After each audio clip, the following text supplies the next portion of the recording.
So, hey, how's it going? Good. How are you? Good. Tell the audience who you are. I am Hayley Rubens, so your wife. Yeah, that's me. That's all you are. You're just my wife? I am just your wife. Well, welcome to the first show, and thanks for being my first guest. Oh, good. I guess we plug it as Unplug Yourself, the podcast. Yes. Yeah, okay, cool. We have a flyover airplane in our studio today. Thank Sounds you. really nice. Oh, is it a... No, that's a helicopter, maybe. Yeah, I think it is. It's probably doing something, searching for someone, maybe. Yeah. Searching for someone. Who are they searching for? Someone Like could a be police- lost. lost in the In the wilderness that we have just outside our the backyard. Right, yeah. Where we're in the middle of nowhere. Well, we're not in the middle of nowhere, but we do have that big ass track down there that goes in the bushland. Right, okay, yeah. So they're searching for people. Yes. A person, one person, singular lost. Yeah, I just think one person. They were on the Great Northern Walk. Yeah. They got lost. Yeah. And how did they know they were lost? They didn't come home from their morning hike. Yes. Oh. We have a lot of old people that do You've these got morning murder hikes. mystery on your mind. I do, don't I? Yeah. I'm like, woo. Cool. All right. Well, let's get into it a little bit here. So let's start with telling me one piece of gossip about yourself that no one would know. I've always wanted to be a singer, but I'm terrible at it. So Is that gossip? I don't know. That you're a terrible singer? Yeah, well, we know I'm a terrible singer. I secretly am obsessed with CrossFit, like obsessed. Yeah, that is Like, definitely an obsession. Like, when I hang out with people. That's what we gossip about with you. About I you. don't have Behind your much back, stress. we gossip all about it all the time. like, what kind of gossip do you want then? No, that's good. That's good. Hey, like these are little things, little fess ups, a little bit of gossip about you. Junkie for CrossFit, like over the top. Like over the top. I feel like I'm over top. And it wants to be a singer. Wanted to be a singer, but is a horrible singer. Yes. Like, Yeah, that's true. dreamed of being a singer. Like, was that? big. I don't know. I just But wanted what to was be. what was the visual? For like, me, what I did you wanted to see be in your mind? Broadway. I You wanted wanted to be in Broadway. Yeah, Broadway's a stage singer. Yeah, I didn't want to do pop star. Wow. That wouldn't have been for me. I would have broken under the pressure in like 5 seconds. So because it's different than Broadway singing. Well, I don't know. I feel like I've always loved theatre and musicals and stuff like that. So, So the passion of it would remove the pressure of it because you just want to be there. yeah, I don't think I could make albums. God. Couldn't make an album. No. What about a Broadway album? Well, the music's already there, so. Oh, is I it don't have write to- music? Yeah, no. Oh, that's Wouldn't have to interesting. think about Huh.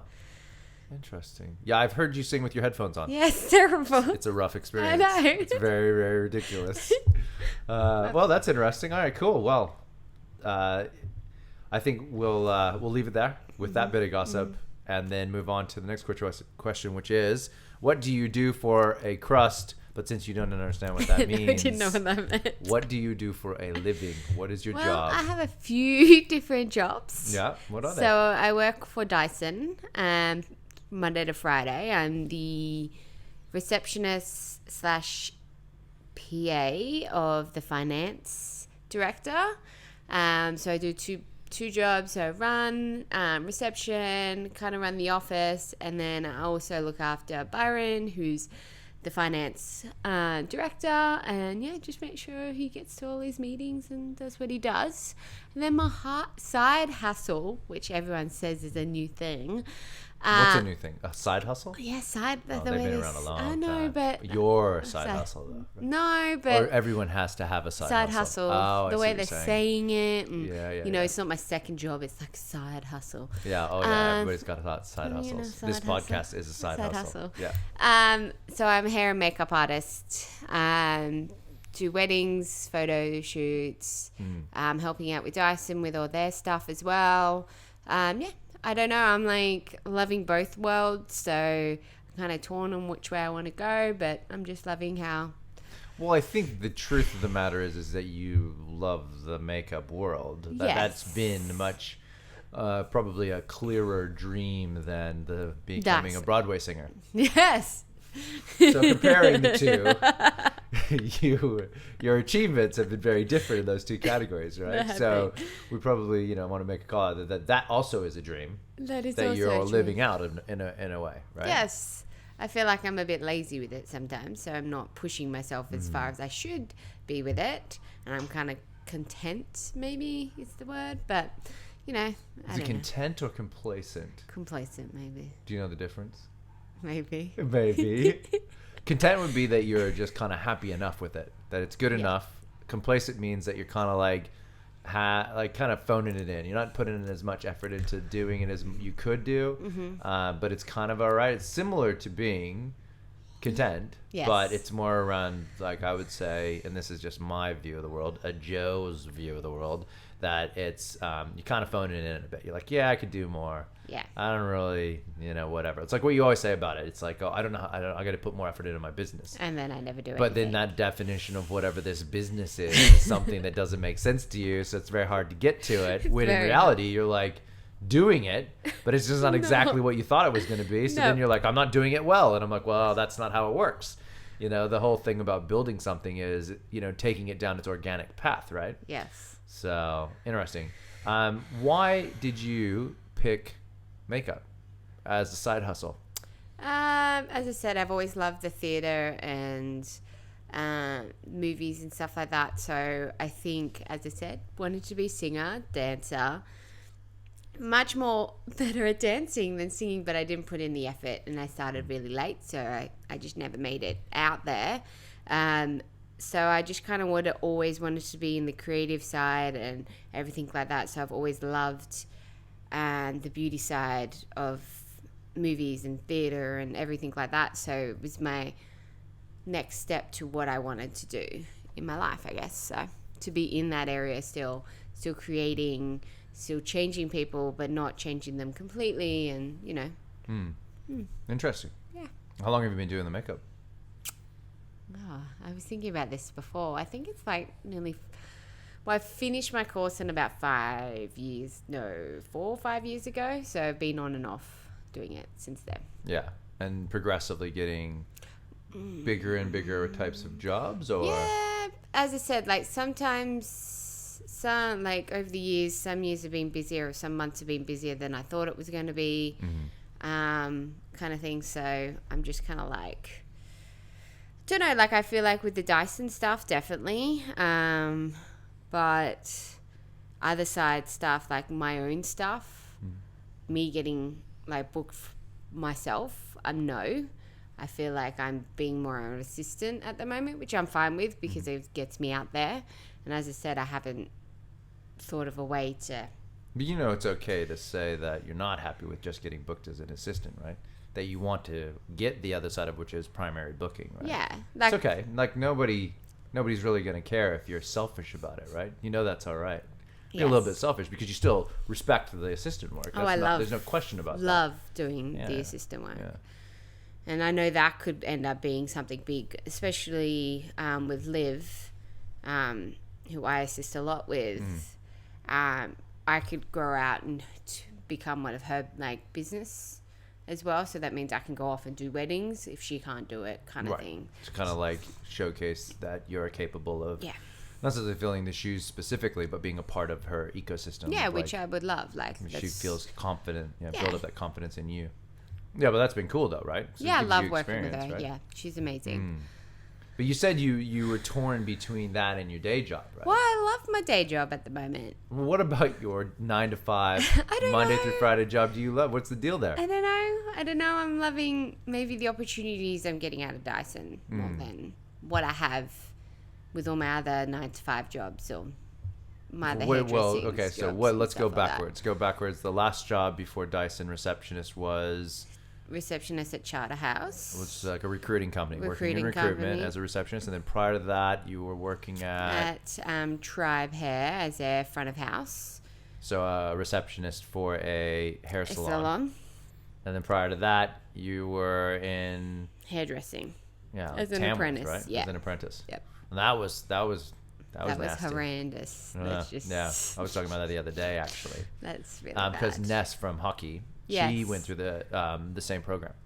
She became a certified hairdresser. Had to do the TAFE thing one day. We went and worked and spent a year and a half just sweeping floors. And And then she had two sides. That was an interesting conversation. You Hated should it. catch up with her about it, just to swap some more stories about that I will. friendship. I will. Right. So your evolution, really, if you think about your professional evolution, well, and then what was it prior to that? You were like working in retail, right? Like Target. Yes, and yeah, things retail, like that. a lot of retail stuff, and Right. hospitality. Hospitality.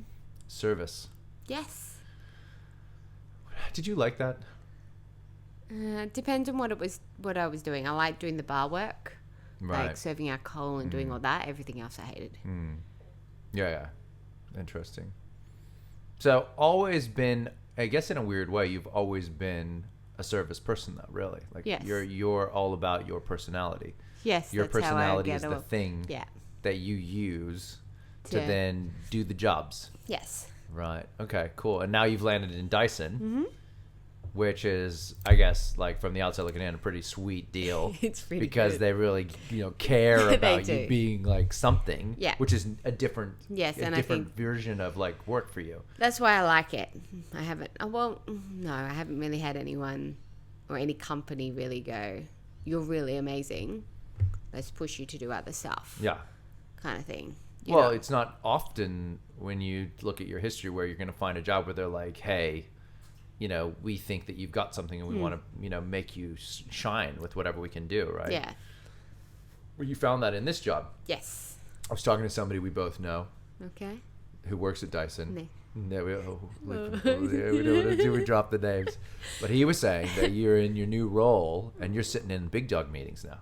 Yes, I was. And that you get to talk in the big meetings as well. A little bit. But Yeah, not much. yeah, that's pretty crazy. He was super impressed. He's like, I just want to take a second and talk about how crazy awesome she is at like how much she's accomplished, right? Yeah. You think about what you've done in the last year Yeah. to get where you are, and boom, here you are sitting in a C-level, like senior level management Yeah. regional thing, Yeah. and you're actually giving some feedback. Yes. You got a bit of your own microphone inside of there. A little bit, Did yeah. you ever see that happening in your life? No. Right. No. So, I mean, okay. So before we unpack like that kind of an idea, right, which is really a lot about what the Yes. show is about, let's answer the last couple questions before we kind of get into the whole big things, right? So the last, I guess, the sort of about you stuff. Right? The question I'll be asking is would you say you're happy in your life? Yes. And why is that? You can't just say yes and get out of it. Yes. Yes. Yes. It's, I think, how far I've become now as a person and a woman, and strength and, the capability of being able to do the stuff that I never thought I could be able to do and stuff like that. So I think, I'm a stress head and I stress about everything. So That's true. But I am very happy in my life and how us as a family and the boys and, my work life. And, I can be a little stressful and down on my makeup, but because I can compare myself with other people, which I need to stop, or compare how my services were when I do them. But I still am very happy in what I'm doing. So, I always have days and my good days, but I love how my life is, and I'd never expected to be exactly where I am. Well, that's now. lucky because you're my wife. So if you weren't happy in your life and you dropped that bomb here right now, that would be a bit rough for all of us. So yeah, these are all like soft passes, aren't they? Yes. Oh, I am happy. Oh, that's good. All right, so we're gonna kind of dig into the survey a little bit. Okay. Not the detail of it. We'll probably talk about a couple of bits and pieces, and I don't really know how this is gonna go. But the survey is sort of the crux of the conversation. But really, and I guess these are again soft passes for you on questions. But it's around, have you ever heard that the concept of self-talk? Yes. Okay. I'm really bad at it. Let's Well, just say that. the concept of it you've heard of. Yes. You're diagnosing yourself as bad at it. Yeah, I'm And terrible. why is that? Because I don't know. I just feel like I am my worst enemy in my brain. So I will compare myself to other people. I will compare my work. Like, I'll be happy with it, and then, I'm talking about makeup and hair. Like, I'll look back at it and go, "Oh, loved it," and then look back at it and go, "No, I hate it. Like, I should have done that better. I should do this better." So I put myself down a bit more when I think I'm more passionate about something, or I'm more frightful or more fearful, or it scares me and I don't want to be outside my comfort zone. So I'm just kind of like, oh, I don't know if I want to do this. Like maybe I'm not going to be good enough and everyone's going to, see it. Yeah. Right. That imposter syndrome And then stuff, right? Yeah. kind of go, no, I don't want people to see this. But then I have to do it and get out there and. Yeah. Yeah. Well, you had Suck some it pretty up. rough self-talk today at CrossFit. Yeah, I threw a water bottle. You threw a water bottle in anger. It was Like cracky. 20 meters across the box. Throw it that far. But you full had chucked the water bottle, pissed off. What was going on? Like, let's unpack that a little bit, because that was total self-talk, right? You were in, because self-talk is two things, right? Self-talk is just that inner monologue. Yeah. But there's two sides to it. There's positive self-talk, which builds you up, and then there's the negative that pulls you down. Yeah. And ultimately, it's the warden for your own mind, which you're stuck with for the rest of your life, right? It's that little person guarding the jail cell door saying, oh, you can't come out today. No. You will come out today, Yes. right? And so, I think that the interesting part here is that you had a tough one. Yes. Right. And so let's start with one thing around this. Let's break it up a little bit. First off, you're trying to achieve something today with that, Yes. right? So you're trying to set a quick goal around the prescribed workout. Yes. Talk it out a little bit. What are you trying to do? I think because I'm still not doing RX stuff, but because I'm getting strong. So let's remember that no one really listens to this, and also they may not even know what CrossFit is. True. RX is a prescribed level of, say, a movement or a weight or things of that nature, right? So in this scenario, we had to do 3 specific movements. One of them had a prescribed amount of weight, For RX, like a Yep. doctor. No one's going to remember this, but whatever. You were going for the prescribed weight, which Yes. was heavier than normal for you. Yes. How much heavier was it than you would say you would have normally 3 been? kilos. 3 kilos. Yes. Okay. So hence the frustration. You're Yeah. like, why can't I do 3 kilos? Why can't I do 3 kilos? Interesting. Okay, so you were going for something heavier. Yes, Now you were warming it up. I was warming it up. I got to 40, and I was like, 40 kilos. I was, so I warmed up. I got to 40 kilos, and I was like, I've hit that before. I felt strong in it. I'm like, okay, perfect. It's only 3 kilos. I can do this. 3 pulls, three lifts. Yeah, 3 at 40. lifts. And then the prescribed weight was only 3 kilos heavier. So I was like, 43. 43. So I was like, okay, cool, let's do this. I put it on and it was horrendous. And I was like, okay, it's not terrible. And then I just got to a point where I just couldn't even hit my legs to get under it. Right. It just wasn't. So it just broke down. It just broke This down. is before we started, right? Yeah, and then Britt was like, my coach was like, show me how's it going. And then when I did it with her watching, it was perfect. And I was like, okay, Pressure sweet, was on. Yeah. cool, let's do this. Yeah. And so I went outside to drop the weight. Okay, so before we get past this, what was going on in your head? So what was the monster in your mind doing? So there would have been one version of this before you started lifting it that was most likely positive because it was Yes. pushing you up the hill to Yes. get to where you wanted to go. Yes. So what were you thinking about when you were setting the goal to go, I'm going to go RX? What were you thinking about? Well, that? I just wanted to go RX. I didn't mind how many rounds I could done. And So you're willing to concede Yeah, the that's thing, fine, but 'cause I want to hit this RX. I want to do the whole workout RX. And did you feel like you could do it before you started? Thought I could. Right. Okay. That's cool. That So then you started to lift it, and then we started to go for it, right? And then It's we about, went- basically about 3, 2, 1, go. We're about ready to kick in. I did 3 of them. The first round. Did the first round, went back to do it, couldn't. Right. So when you tried to do it, and then the coach came in and did it, what was going through your head at that point? Were Nothing, you just starting to go doing it. negative? No. You were blank. Yeah. Blank. I don't believe you. No, I was just like, just get this up. Because you started to basically. get negative, and then Britt stepped in to help you. That's what I recall. Yes. And you were already going down the negative path. I can't lift it. And you were getting a bit I can't lift this. And then Britt's like, oh, let me help you. Let's have a look at it. And then you did it. Yeah. And then I was like, sweet. So you've done it, right? Yeah.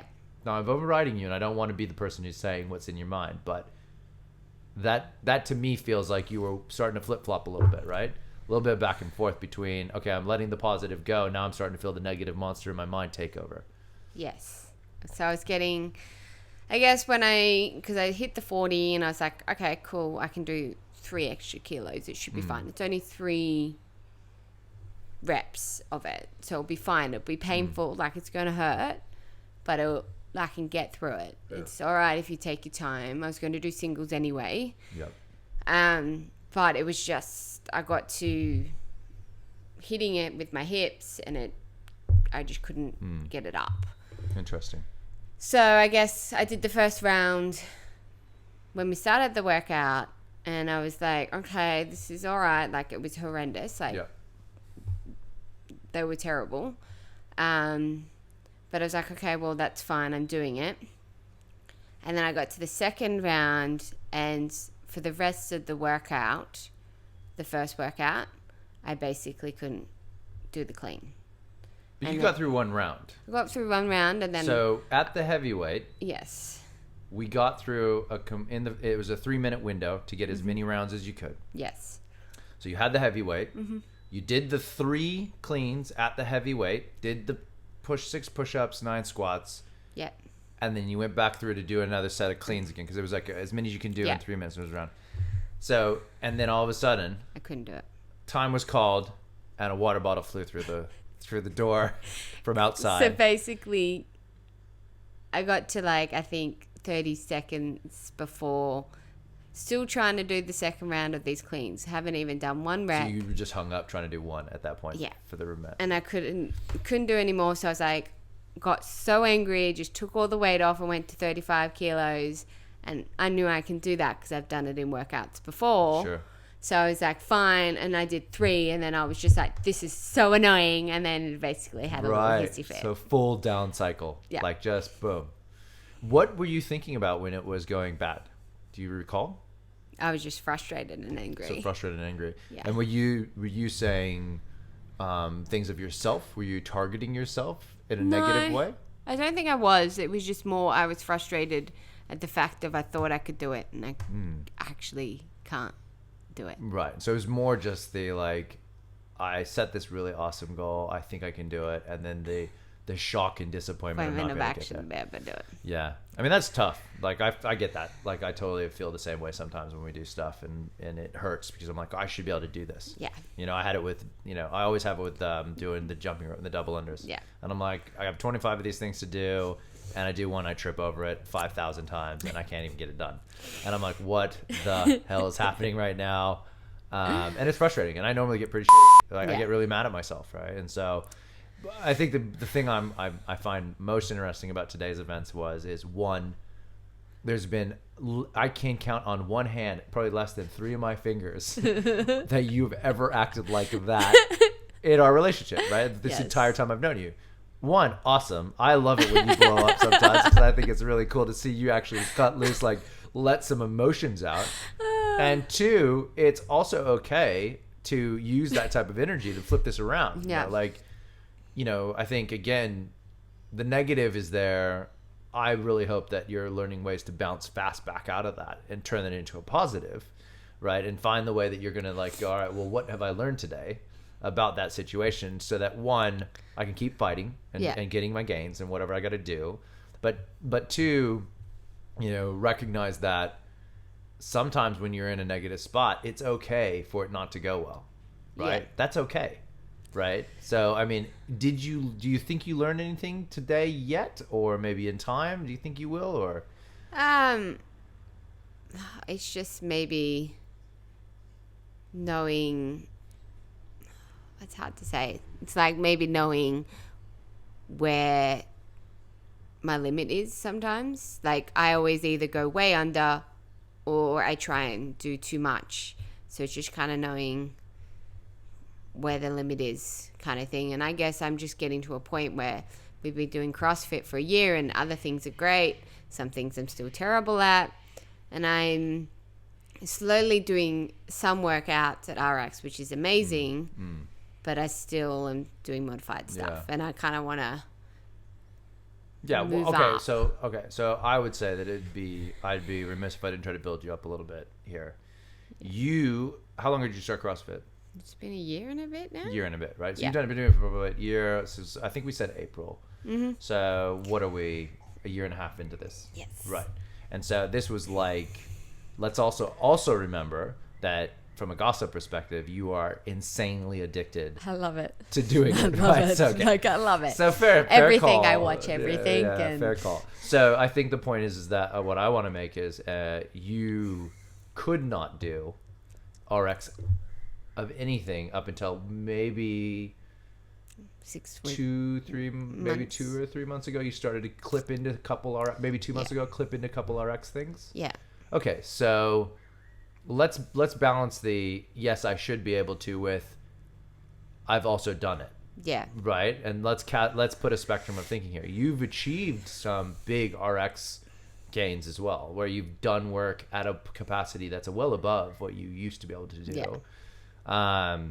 And it's kind of catching that bug, right? Being able to do it, right? Yeah.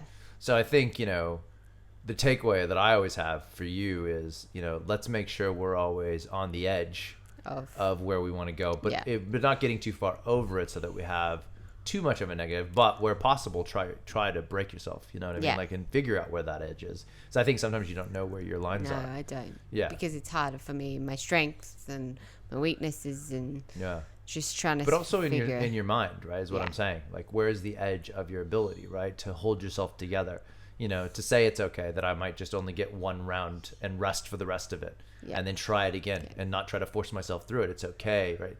Kind of trying to figure out who you are with, that failure component. Yeah. I hate it. I'm not going to say that I'm good at it, but, I think sometimes, what I've started to do as a bit of a thing is I go, you know what, it's okay if I take, 2 rounds here.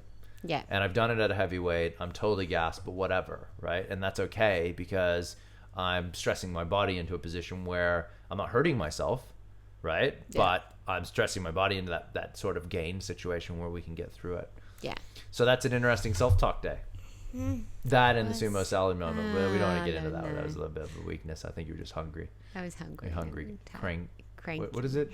Hangry. You were hangry. Oh, yeah, a little bit hangry. When I get hangry, it's shucking not all going. this food around JB Hi-Fi, getting all peeved about it. Anyways, so double hangry. Yeah. Cool. So that's self-talk, right? Mm-hmm. And it's an interesting one. So the crux of this whole thing is about self-talks. But my whole theory is that, and I guess the experience we just had about talking those things out, right? Let's say, for instance, as your partner, you threw the water bottle and left it, and then I didn't engage with you and I ignored it and I just let it happen. I let you stew in it and we never really talked about what that was about. That could fester, right? You could continue down a downward cycle of, hey, I'm not good enough. I couldn't do 3 kilos, which, feels like shit. And then you're like, oh, well, the next time I go and do it, and you may fail again. And then you'll keep going down. Yeah. So because we don't get that out on the table, right, and have a conversation about it, you can't hide from it anymore. No, I know. Right? And it's okay, and we make it okay to have the failure, or make it okay to celebrate a win, right? And then when it's positive self-talk and all that sort of stuff, when you win, so that we can keep moving forward. Because the theory I have is that if you left those things in your head and continued to progress, you'd go downhill quickly, and you may walk away from the things that you want to do the most, because you don't feel like you're good enough to do them, right? And now that it's out on the table, we can continue with this insane addiction to CrossFit that we both have, but also something that has shaped your confidence really as well, and given you a lot more confidence as a person. It definitely has. So some other concepts that I have in here are awound. I sound like the dude from Big Bang Theory. Oh my gosh. Are around mindfulness. Do you know what mindfulness is? Is it like when you be mindful of You can't just say the word as a definition. That's not fair. And I'll call everybody out for just using the word back at me. Create some form of what is it to you. It's okay. There's no right or wrong. It doesn't really matter. And we'll go through it and walk it out. For me, I don't know. It's like being thoughtful, I guess, around how people are acting and how you're acting with other people. Yeah. And, I guess I do a lot with this with customer service and makeup and hair. Like, you have to feel the vibe of how these people are feeling, and then change not your personality. That's not the right word, Haley. How your presenting yourself. Yes, Or, right. presenting Yeah. myself. Sure. So then either you calm them down or you get involved with them and everything like that kind of thing. So that's what I feel like mindful is for me. I think that's certainly a lot of it. Yeah. Yeah, and definitely. And that's a very specific way of using mindfulness to be engaging that. That branches a little bit over into having emotional intelligence as well, which we'll talk about too, because those things that you're doing are part of your emotional intelligence. Mindfulness also branches into really just being more aware of the organic nature of everything around you. Okay. Unjudgmental, like not even actually engaging in it, but just being super aware of it. Yeah. Right. So like if we were to sit silent in the house, right, and just listen to the noises, by being mindful and listening to the noises, what would we hear? How would we break it up? What would we, go through it? So just even this podcast, I can hear birds going. I can hear my fish tank rumbling. I can hear the boys playing video games. There's all these things that I'm aware of, right? And I'm not sitting here and the dryer going and all these things, right? So like, I'm aware of them and I know that they exist. And in a sort of mindful way, you can leverage those sort of skills in your toolbox to kind of go, all right, well, let's say, for instance, I need to break free from my mind or break free from myself for a second. I might use a mindful approach of like kind of, what, rather than burying myself in a phone for, to getting that break of myself, perhaps I'll just stare out the window and really be more aware of the world around me as it's passing by on a regular basis. Be more aware of the colors and the spectrums that I'm seeing and engage in the things that we take for granted on a regular basis, right? But of course, this all then transcends into humans and all the different bits and pieces. Yeah. But I think the point is that like, mindfulness isn't any specific thing. It's many things, but it's more around unjudgmental awareness of the things around you, right? Yeah. I will sit in a car and be very aware of the people around me, but I will hate the shit out of them, right? That's not mindfulness, right? That's not it. I'm very aware of all the stupidity that's happening, but I'm super judgy, and that's crap, right? Like that's not helping me at all get through that moment. And that's sort of the differentiation. Sometimes, you should flip the other way and be a bit more aware of the things. But again, for those who didn't listen to the first one, where I defined some of this stuff, mindfulness is the concept of being fully aware and present in the moment, but without any value, judgments, or worrying about it, and really be one of those things where it's hard to kind of grasp the concept of what you're being mindful about, but generally speaking, you'll know when you've done it because you're like, whoa, that was really crazy that I noticed all those sorts of things, or that I was that I realized that. Yeah. I walked out of a bus the other day and I looked into a parking lot and all I saw was blue cars. And it just kind of blew me away because it was like a spectrum of blue that just shot into my vision. And I was like, look at all this blue. Like, this is nuts. I've never seen so much blue in one spot. And I had to externalize that because for me, that was overwhelming, right? It was like, wow, this is nuts. And then there was like purple cars on the fringes. And I was like, this is just one of the most craziest visual experiences I've had in a while of just purest color happening in my face. It's just an interesting concept. When were you on a bus? I was on the bus down to Canberra. Ah, that bus. Yesterday. That's great. You forgot about yesterday already. All right, cool. So that's sort of mindfulness. Do you I think you kind of talked about a bit of that mindfulness. Yes. What about self-awareness, which is a little bit more, I think, of what you talked about? Yeah, maybe that's more. But let's caveat that with a little bit. Do you know you and the impact of what you do on the world around you? Well, I'm hoping what I would like to present to the world out there of myself. Very long-winded. Yes, it is to always make, every situation or any interaction, yeah, that I get to always be either positive or make that person feel, a little bit better in their day or, me, I'm a fairy duster. I need to fairy everything to make everything happy. And I think that's just who I am. So I always want people around me to be happy and everything else. I think that's, but I don't know. I think you use that as a tool. Yes. To make things more manageable. Right? But I think the self-awareness side is more around, are you aware of what fairy dust can or can't do to a situation. And that's kind of what I'm talking about.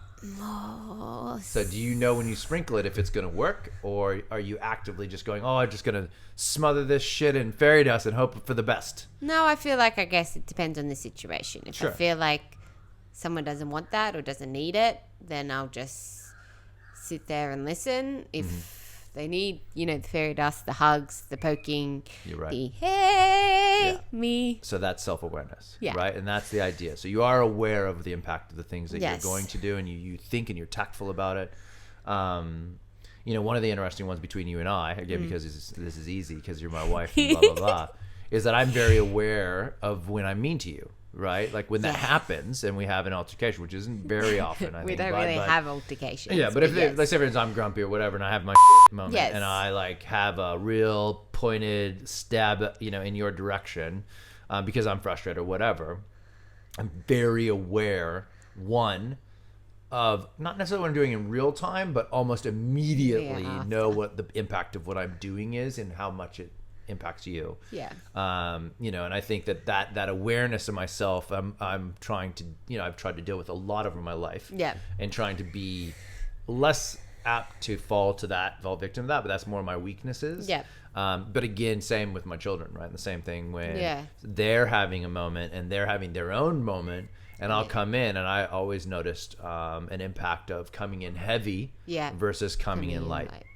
And then the realization that I will always approach light first in order to get the results or help them get their results And then over heavy, because heavy, with that interaction would always push it down versus light, which will always get it to bubble. Yeah. Maybe not push it up, but it bubbles. It might go Yeah. up, down, but it doesn't go as deep down into the negative or the debilitation of and have an altercation, right? I'm all about confrontation. I like it, but I think confrontation comes in many forms, and I think you got to pick and choose it. That to me is self-awareness. Yeah. You got to pick what you're going to do, how you're going to do it, and be aware of the impact of it, right? Yeah. Similar situations, I guess, as, like in sport as well. If I show up and I'm, complacent or light or whatever, everybody else is kind of like, oh, right, okay. But if I show up and I've got high energy, everybody wants a ride, right? Yeah. If I'm negative, everybody's like, oh gosh, like you can feel how that impacts people. Yeah. So yeah, it's an interesting. I mean, your fairy dust thing is absolutely the thing you do with self-awareness though as well. I think you use that as a tool to make people definitely happy. make people happy. Have you ever had a moment where you think that the way you acted negatively impacted a situation? No, I don't know, because I feel like You put fairy dust on that negativity and made it better?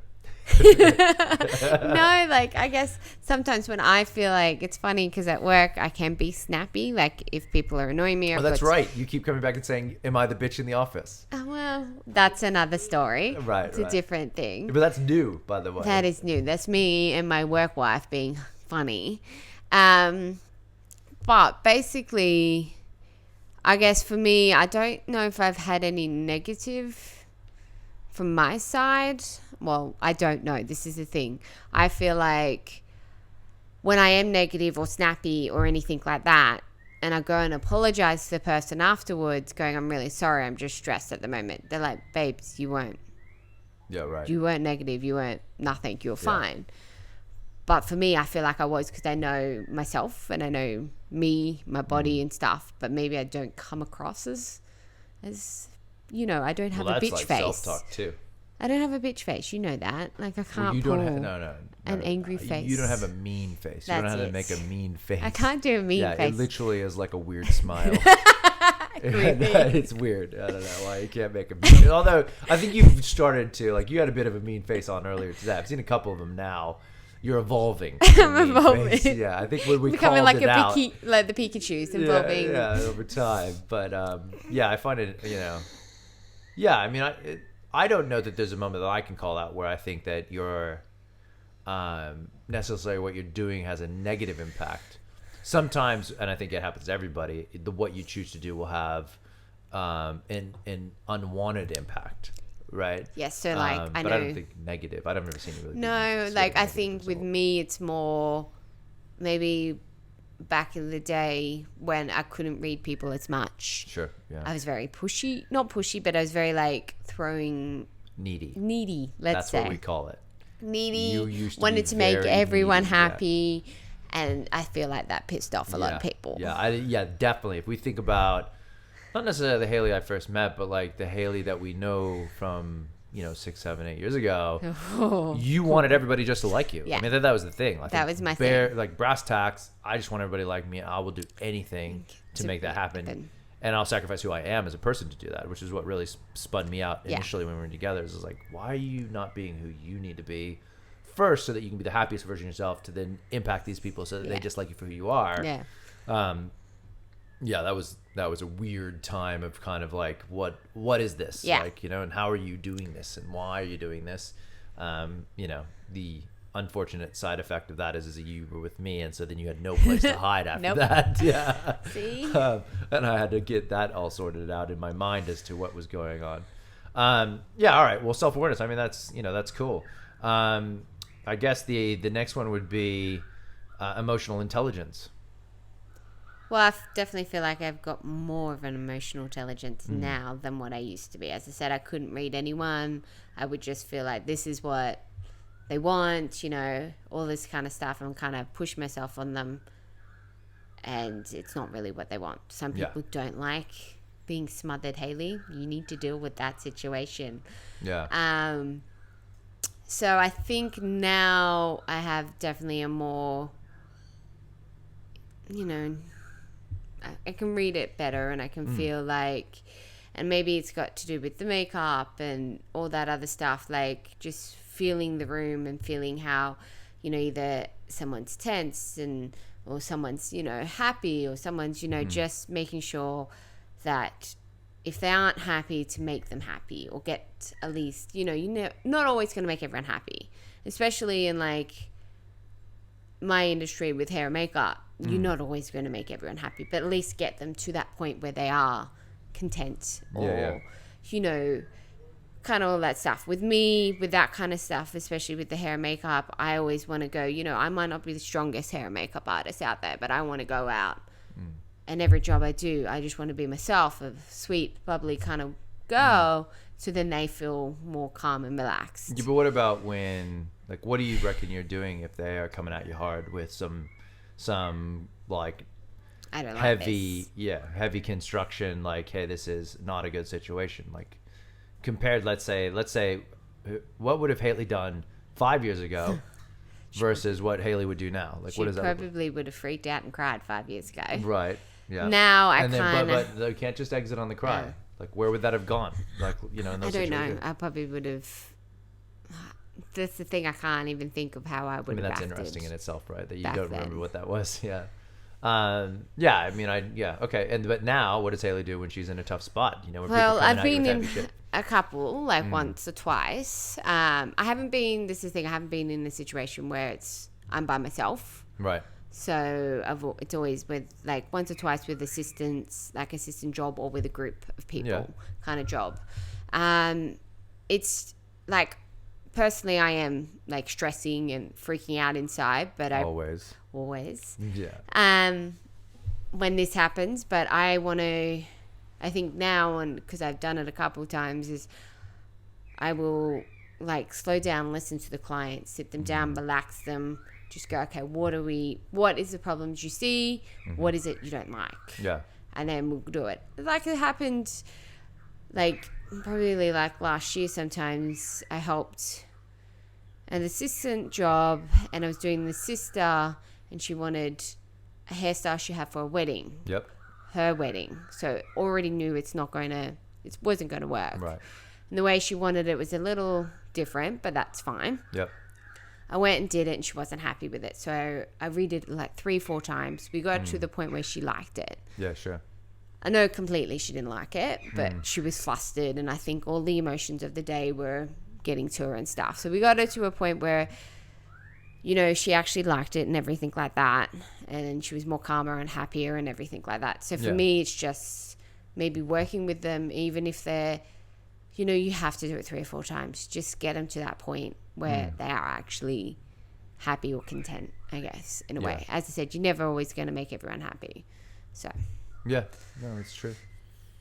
Yeah, I think just spectating your the time I've known you, your emotional intelligence has come up insanely, right? I think that what I see in you now is someone who is far more aware of how people are operating and trying to help them get where you need to go by using all your tools that are like, your fairy dusting and the positivity that you bring to the table. But then even circling back onto how people receive that now. Yeah. If you had gotten the job at Dyson 5 years ago, what would that have been? It had to be now, because now you are what you are, which is a totally different beast, right? Yeah.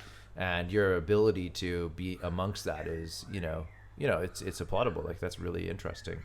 So the last cover is mindset. If you think about mindset, what is mindset to you? Is this the self-talk in your head? No. Well, in a way, I guess so. Yes. But it's what defines how you do the self-talk. So mindset is really like it's the coping mechanism, right? So you can take it's sort of the set of rules or the biases that are in play. So you could have a positive mindset or something that is negative as well, right? But it kind of gets cut into two categories, right? So you either have growth mindset or what's called a fixed mindset, right? And that's kind of like the generic stuff. And again, I'm no doctor. This is just me. But the point being that, when faced with challenges and situations, do you have something where you lock down and just go, no, this isn't what I know and I can't do it, so therefore I'm fixed in my focal point? Or do you have a growth mindset, which is, sweet, this is a new challenge, and now I'm ready to take these things on because I'm not worried about what's going to happen. I'm just going to move through it because I'm confident enough to deal with it, right? And again, you don't have to be good at what you do to have a growth mindset. You just have to be adventurous enough to run after it, right? And again, that's just how I see it. It's my view. But for me, I feel like I can put a wall up first. Sure. Yeah. So I kind of go, no, I can't do this. Yeah. No, I'm not. No, it's not going to work. It's got this, and this. This is not going to work. Right. So very fixed in a way. Yeah. And then I'm like, then I sit and think about it a bit more, and then I'm like, actually, maybe if I do it this way, or really, I talk to you, truthfully. Sure. And other people. And other people. I do talk to a lot of other people. Yeah. And then they slowly start thinking, okay, maybe more positive, and go, okay, maybe just give it a go and do this amount, and if it doesn't work, then it's fine. Yeah. Like, it's not the end of the world. We can do something else, or all this other stuff. So I guess at first, yes, I will put up a wall if it scares me. Like, if it scares me and fears me, and then I'm like, no, I'm fine where I am. It's all good. Yeah. And then I'm slowly, I think, with each maybe job or each more like confident I'm getting, or experiences, right? Like I'm getting a bit more better at it. I will still, as I said, put the wall up at first. Like, especially with this new PA role. Like, I was at first, I think the modern day way of calling it is EA, executive assistant. EA. It's not personal assistant anymore. Yes. Well, in the Dyson world, it's PA. A PA. Mm-hmm. So with the PA role, I was at first going, no, this is not what I wanted to do. And I specifically was like, oh, no. But after talking to my boss about it, I was like, talking to him about it, even going out of our meeting, I was like, oh, actually, maybe it might be all right. Yeah. With him. Like, going into that meeting at first, I was like, if he offers me or if there's anything like that, no. Can't do it. No, I'm not doing it. But then talking to him more about it was, okay, maybe possibly I can do this. Yeah. So a bit more. I mean, I think you're a bit more growth oriented now than you used to be. I mean, I definitely think that. But yeah, you do have some fixed views of the world that I find crazy. I don't know how you can be a fairy dust sprinkler, but then also have these fixed views of like the world. I'm like, what the hell is happening over here? Interesting. Okay, so circling back around to self-talk. I mean, I'm not looking for confirmation as such, but it is a thing where that's the crux of it, right? All those things that are happening in your head. And if you think about like what mindset does to play with that, how I will deal with things and my biases that kind of come up to the top about why I might look at something a particular way or shut it down very quickly, versus having the ability to be more self-aware of of what these things are, right? And then buttering that up with some emotional intelligence and going, all right, well, I know how my emotions play in this situation, and then being able to deal with yourself fundamentally. I guess the sort of last question is, can you see how these things come together, in your own life, or is it all just too overwhelming to think about at once? Might be a little too overwhelming. Yeah, for me, I just I'm a take a step by step kind of person, not look at the whole picture kind of person. Right. For me, that's what I feel. That's cool. Kind of thing. So, yeah. Yeah. Okay. Now, do you remember any of the survey? Kind of. We'll pick a few of them out. Okay. Let's do a couple of them. Let's right. go. So, when you get a text message, let me deal with the dog. You on your bed. Go. So you get a text message and you're walking in public. What do you do? Do you walk and text, or do you pull over and text and talk on the phone?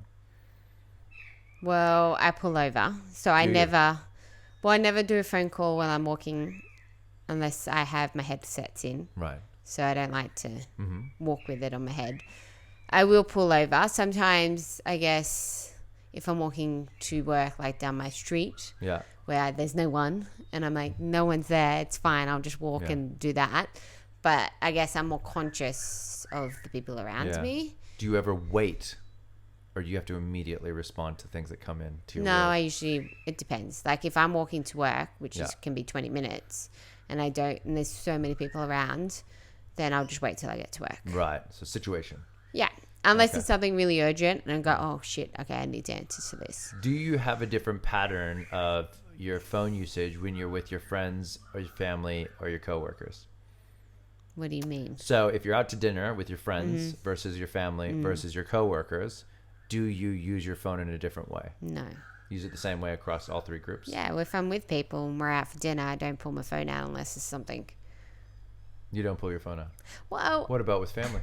Such as me, you never pull your phone out at dinner? Not at dinner, not really, unless you're on your phone. Oh, is it? It's me. Oh, so you'll do it if others are doing it. Yeah. Right. But I won't sit there just by like... Are you offended when people pull their phones out? No. No. No, because I know with you... Not me, others. No, because it's always... I feel like I know that they're doing it because it's important. So you make excuses for them. Nice. All right, I'm going to skip that one. You don't drive. Nope. Cool. Do you cry? All the time. You know this. I cry at ads. I cry at movies. I cry at movie trailers. I cry at your little notes that you leave me. I cry at everything. Yeah. I'm an emotional person. Very emotional person. And you don't mind crying in front of people? Oh, hell no. Doesn't matter to you? Nah, I've probably cried in front of so many people. It's not funny. It doesn't matter anymore? No. You've just cried it out? Yep. Oh, that's interesting. So what about changing your mind? So if you have like something that you've always thought, right, or believed, and then you're presented with new information, do you push against that information and potentially change your mind, or do you stick stubbornly in what you believe and it doesn't matter what people say, you'll just argue to... No, I feel like if I can change my mind. Yeah. It depends on what it is. If you're talking about movies are no. Movies, if I say no, it's a no. That's like to watch a movie. Yeah. Full stop. Full stop. If I don't like it, I don't like it. And we're not talking about just any movie or all movies. We're talking about only a specific list in Haley's head. Yeah. That exists. Yep. Where it's an immediate no. Nope. And how do you judge that, by the way? Because I still don't understand that no category for you. I don't know. It's just something. It feels like the only thing you've seen is the movie poster. No, yeah, or a little bit of a trailer, or I feel like I get the gist of it, and I go, no, that's it. It's not for me. I'm out. Yeah. I'm very particular in what I watch. But other stuff, yes. Right. If it's like, and I'm always about new information and stuff. Like I will not be stuck on something forever. You don't mind. No. Yeah. What about comfort zone? Do you stay in it or do you get out of it? Well, you're pushing me more to get out of my comfort zone. Yeah. It depends on what it is. Do you like being out of your comfort zone? Well, I think I'm learning more about being outside my comfort zone. So yes, it still scares the out of me. Whoops. Heavy language. Sorry. You have to beep that. It still scares me a lot being outside because I feel like it's not like am I worthy, but it's kind of like, am I supposed to be here? Like, I don't know if this works, kind of thing. Well, that's that imposter syndrome. Yeah. Right. We have that. Am I good enough? Am I good enough to be interesting. here? So you're still kind of in the in the kiddie pool of comfort zones.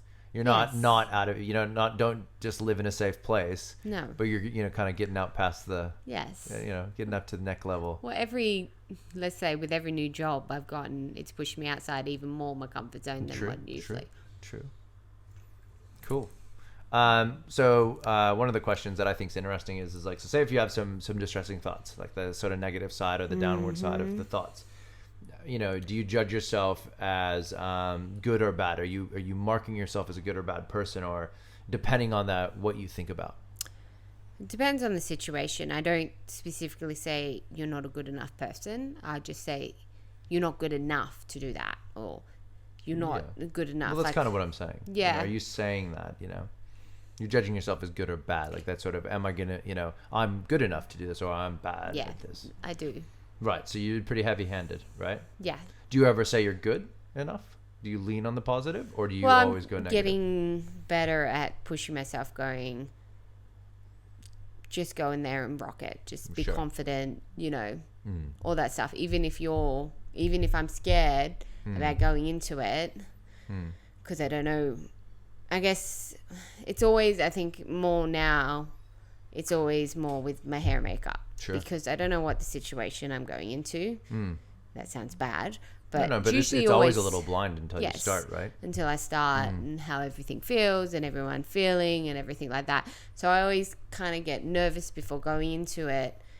And then I guess, if I, like recently, today I doubted myself. I was doubting myself because I have a hair job this weekend, and about 2 weekends ago, I just wasn't myself. Yeah. So I don't think I went into that job as well. Mindset, right? Yeah, my mindset wasn't really as well, really there kind of thing. And I think personally the customer liked her hair, but then I was getting vibes that maybe she didn't completely love it. And then I was, she never said anything. And then I, self-talked myself into like a negative hole because I was like, oh my God, she doesn't like it, blah, blah, blah. Yeah. I'm terrible, blah, blah, blah, all this stuff. So yeah, it depends on where I am and what I'm doing kind of thing. But it always kind of is closer more to maybe hair and makeup. I think it's always has been because I've always had a... You do it in your job too. Yeah. I do, but I don't feel like I'm doing it as much as I used to. No, definitely not as much, yeah. And I feel like maybe I'm more confident to go to someone and say, hey, I don't know how to do this. Can you help me, or can we find someone else to do it? Yeah. Getting confident to ask for help. Yeah. Do you have a specific perception you want others to have of you? I guess so. So you care, I guess what I'm saying is you care what people think of you. You model something so that people think a specific way about who you are and what you're all about? Well, I used to. I used to. I definitely wanted everyone to love me. Right. Wanted to be that happy little, bubbly kind of girl, even though sometimes I wasn't. But now I feel like maybe because I'm growing into more of a confident woman, believing in myself a bit more, that I'm kind of like, no, it doesn't matter. Like, if they like me, they like me. If they don't, they don't. And that was, I think, my big thing. I've always wanted everyone to like me, no matter who they were, how they treated me. I'm like, I just want you to like me. I don't care. But now I'm just kind of like, no, I don't care. And this is where me and my work wife have been saying we're the bitches of the office. Because you don't care what people think of you. Because I don't care what people think of me. Well, do you think you 100% don't care? No. You don't think that because you're now concerned that you are the office bitch that you care? It's a trap. No, it's always a trap. It's not a trap. You don't care. I think you have been subject to the secret art of not giving an F about something. Yes. Because of me. Yeah. But I think the point is that I think you still have a fair whack of care of like, you don't want people to not like you. I think that's still very true. Well, if someone actually said, oh, I don't like you, you'd probably be a bit upset about that. I think. I guess yes. I don't know. Maybe I'm not, you don't maybe know. the way I see it is, we don't have to be friends. We don't have to be that kind of thing. But I guess I still want them to be like, oh yeah, Haley's nice. Maybe that's what it is. Yeah. Haley's nice and all this other stuff. Sure. The perception thing. The perception. Perception that you're nice is good enough and you're okay if... We don't have to be friends. We don't have to, all that stuff. Push it. No. Yeah, you're not trying to be best friends with everybody in the office anymore. Not anymore, no. That's cool. Do you use visualization techniques? Yes, I'm very big on visualizations. Okay, what do you think a visualization technique is before you tell me you use it all the time? I think it's more when I'm learning. I'm a visual learner. Is that what you're talking about? Yeah, that's not what I mean by it. You learn visually, though. That's cool. No, what I mean by visualization techniques are things, so if we think about, again, the concept of self-talk and mindfulness and all these different terminologies that we're working with, visualization is a method of which you can look at yourself and see yourself doing things in situations in order to better understand how you might respond to a situation, right? So say, for instance, in your makeup job, you may go, all right, I don't really know what's going to happen with this particular thing that I'm concerned about, but I might, instead of going down a negative path, right, before I go down a path of judgment on myself, what I might do is I might visualize all the different things I might do in the scenarios that may come up in that, in order to be prepared for the unknown, because you have that unknown component to that type of work. So you might go, all right, well, I want to see myself doing this particular hairstyle, and here's all the movements, and you watch yourself do it, whether it be from the first person looking through your own eyes, or you might watch yourself in the third person looking, kind of seeing yourself do it. So using your mind to imagine some situation so that if you do get hit with something, you've almost already kind of pre-understood what you would do in that situation. You could react cleanly and not fumble, right? So that's what I mean by visualization techniques. And those are very specific things, but like you may, think about how you might interact in a conversation for work, or perhaps you had a conversation or somebody's waiting for you to get back to them. You might think of a few ways you might answer a question. Those are also, sort of visualization concepts. I guess like maybe a little bit, but not usually. So it's more, if I do, it's more with work. Sure. If I need to do a conversation or something like that, then I go in it. But then I visualize the conversation and then go into the conversation and completely say different things. So I guess I don't use it often, because even with the makeup stuff, for me to feel confident, I have to do it physically. So I will practice on a dolly head, or I will, do my own makeup a couple times before I go into that situation. So then I go, these are the colors I use, this is how the technique I use, this is what I'll use on them. Sure. If it doesn't work, I can tweak it like this. That's how I do it. I have to be physically doing it to see it. I can't do it looking, whatever you say in your mind. You can't see yourself doing it. You have to actually be tactfully. It needs to be done it in needs real time. I need to be like doing it with my hands and go, okay, well, this is how this feels, this is how this how it looks, okay, and then go into the situation on the day and go, this is how I did it, I remember it. It might not be exactly the same as I did, but I'll work it with whatever hair each person has. No, that's neat. Yeah. Okay. Cool. That's it. You've done the interview. It was an hour and 3 minutes long. Oh, that is long. It's a long. That was long. long. So I guess I'll try to figure out how to tighten it up. But I think that was an interesting format. We'll see how we go with other people doing it. Thanks for being my first guest. That's all right, hubby. Happy anniversary. Happy anniversary. Hopefully we make it another year. You never know. I might throw a bottle at you and be cranky. Wow, that's heavy. A bottle? What kind of bottle are you going to throw at me? You're threatening my life. It's just one of the water bottles. A plastic bottle? Oh, right. I thought you meant like a bottle of wine. I was like, damn, it's like a weapon at that point. I don't know why I thought that. Why would I throw a bottle of wine at you? Exactly. Why would you throw a bottle of wine at me, Haley? I can't believe you said you were going to do that before. I didn't. You I did. said a water bottle. A water bottle. Water bottle. Could hurt too. The way you threw that one today. It was hectic. All right, cool. Well, thanks. Thanks again. That's right.